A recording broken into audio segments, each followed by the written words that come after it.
பிரியமானவர்களே, ஆண்டவராகிய இயேசு கிறிஸ்துவின் நாமத்தினாலே இந்த காலை நேரம் உங்களை வாழ்த்துகிறேன், ஆசீர்வதிக்கிறேன். தேவ கிருபை உங்கள் மேல் தாராளமாய் தங்கியிருப்பதாக, தேவனுடைய பிரசன்னம் உங்களை மூடிக்கொள்வதாக. இந்த காலை நேரத்திலும் நாம் ஆண்டவருடைய வேதத்திலிருந்து ஒரு வசனத்தை வாசிக்க கேட்போமா? சங்கீதங்களின் புஸ்தகம் 67ஆம் சங்கீதம் 2வது வசனம். தேவரீர் எங்களுக்கு இறங்கி எங்களை ஆசீர்வதித்து உம்முடைய முகத்தை எங்கள் மேல் பிரகாசிக்க பண்ணும். பிரியமான தேவனுடைய பிள்ளைகளே, சங்கீதக்காரர் இங்கே அழகாய் ஆண்டவரை பார்த்து கேட்கிறார், தேவரீர் எங்களுக்கு இறங்க வேண்டும், இறங்கி எங்களை ஆசீர்வதிக்க வேண்டும். அநேக நேரங்களிலே தேவனுடைய ஆசீர்வாதங்களுக்கு நாம் தகுதியற்றவர்கள் போல வாழ்ந்தாலும், தேவன் நம்மை ஆசீர்வதிக்கிறதற்கு ஒரு காரியத்தை அவர் பயன்படுத்துகிறார். அது அவருடைய இரக்கம். வேதாகமம் முழுவதிலும் நாம் கவனிக்கும் பொழுது, சிலர் தங்கள் வாழ்க்கையில் அனுபவித்த ஆசீர்வாதங்கள் எல்லாம் அவர்களுடைய தகுதியினால் வந்தது அல்ல. அவர்கள் எல்லாருக்கும் தேவன் இறங்கி செய்த நன்மைகள். ஆண்டவராகிய இயேசு இந்த உலகத்தில் வாழ்ந்த நாட்களில் கூட லேகியோன் பிசாசு பிடித்த மனிதனை ஆண்டவர் குணமாக்கின பிற்பாடு அவன் அவரோடு இருக்க ஆசைப்படுகிறான்.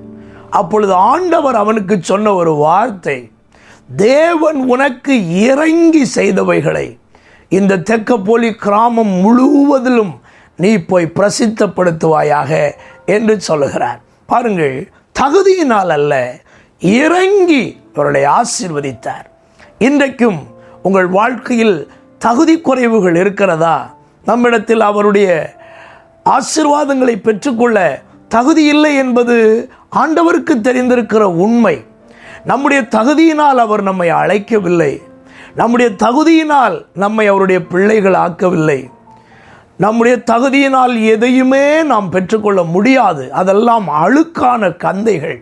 ஆகவேத்தான் தேவன் தம்முடைய இரக்கத்தை விளங்க பண்ணி அநேக நேரங்களில் நம்மை ஆசீர்வதிக்கிறார். நம்முடைய கண்ணீரை கண்டு இறங்குகிறார், நம்முடைய புலம்பலை கண்டு இறங்குகிறார், நம்முடைய மனவேதனையை கண்டு இறங்குகிறார், நம்முடைய நிர்பந்தமான நிலைமையை கண்டு அவர் இறங்குகிறார். அப்படி இறங்கி நம்மை ஆசீர்வதித்து நம்மை உயர்த்துகிற தேவனாய் அவர் காணப்படுகிறார். சங்கீதக்காரர் வேண்டிக் கொண்டது போல, என்மேல் இறங்கி எனக்கு ஆசீர்வாதம் தாரும் என்று கேளுங்கள். உம்முடைய முகத்தின் ஒளியை எங்கள் மேல் பிரகாசிக்க பண்ணும்.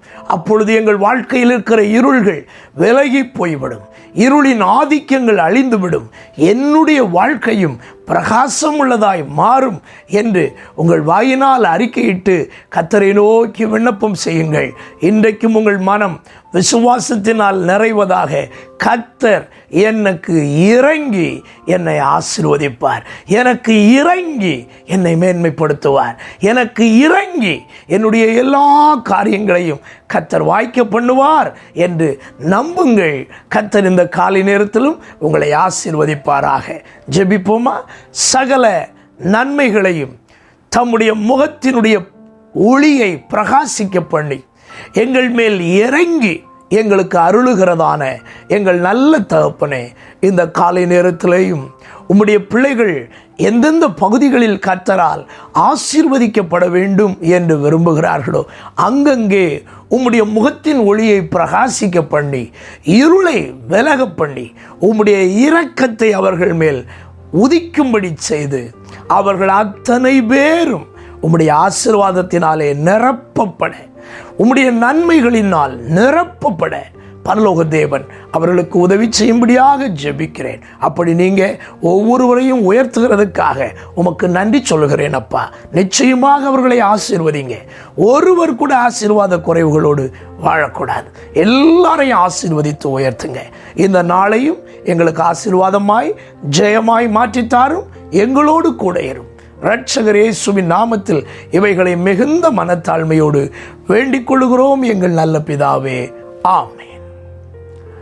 God bless you. கர்த்தர் உங்களை ஆசீர்வதிப்பார். ஆமென்.